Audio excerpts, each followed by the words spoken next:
Hey guys, Ghastly here, and I've got a fun PvP build for you to try. I'm calling it the Golden Guardian, so let's take a look at the stats. I've got 46 in Vigor, 26 in Endurance, 45 Strength.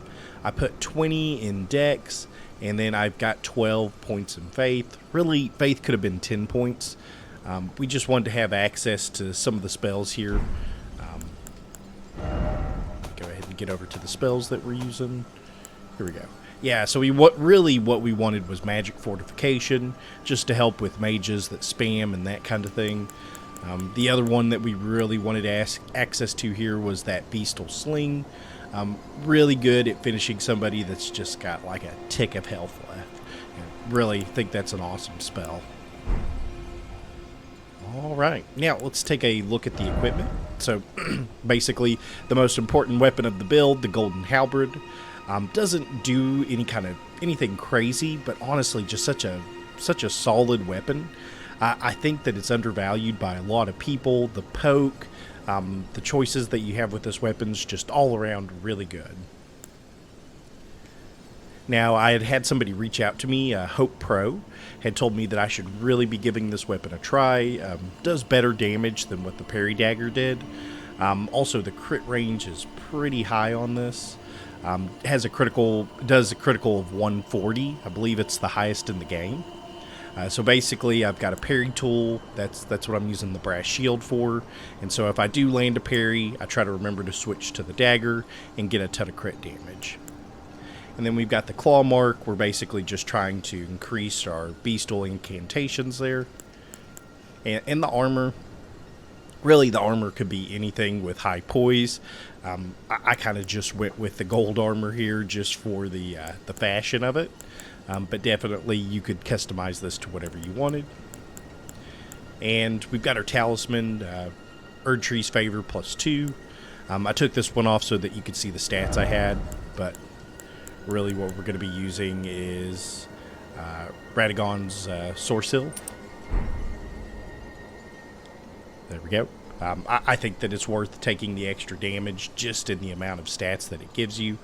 I mean, especially for a build like this that's just kind of all around solid value, this is really going to help us out. We've got the Great Jar's Arsenal. I wanted to make sure I could wear this heavy gear, and I wanted to have at least over, I believe 51 poise is the poise break point. So we wanted to make sure that we had enough poise that we could take a hit and not be staggered. And then health is critically important anytime in duels, so I did go ahead and throw on a Crimson Amber medallion. Alright, but yeah, really overall had a ton of fun. Not anything super flashy, but you'll kind of see through the video that you just get so much value out of these pokes. That poke is so good for roll catching people. And then there are times where the shield actually kind of helps you out. Plus you have the option to parry, and then you can switch over to a dagger and get that high critical hit. And then if at any point we've got somebody that's low on health, we can always throw out the Beastal Sling, finish somebody that's low health.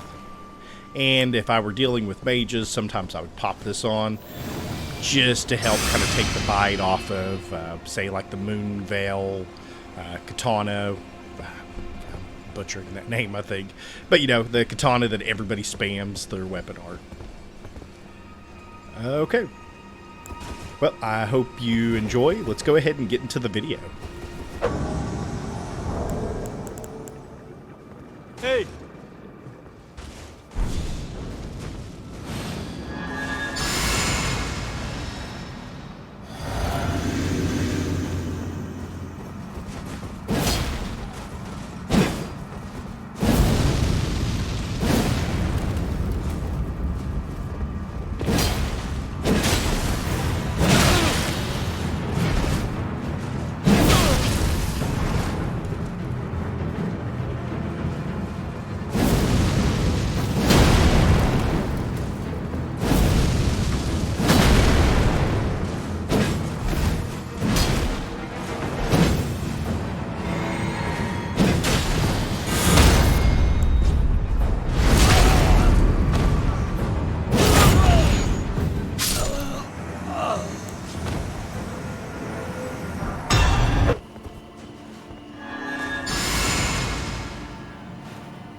This last clip is a fight club that I joined. If you've enjoyed this content, consider liking the video and subscribing to the channel. Have a good one, guys.